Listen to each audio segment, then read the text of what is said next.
napansin na lang daw niyang nananabang sa kanya ang kanyang mister.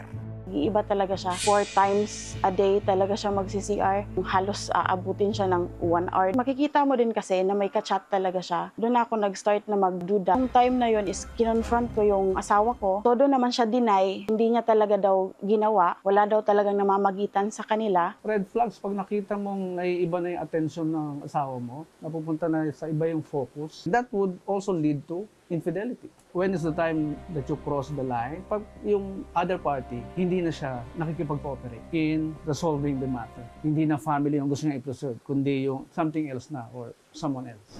Sa lahat ng trauma na ginawa niya sa akin, pati sa mga anak ko, humingi man siya ng tawad. Tao lang din naman ako. Siguro mapapatawad ko siya, pero kailangan niya pa rin magbayad kung ano yung ginawa niya. You just go back to loving yourself. Na kahit magloko siya, you can still stand. Buong buo ka pa rin bago mo pa siya minahal.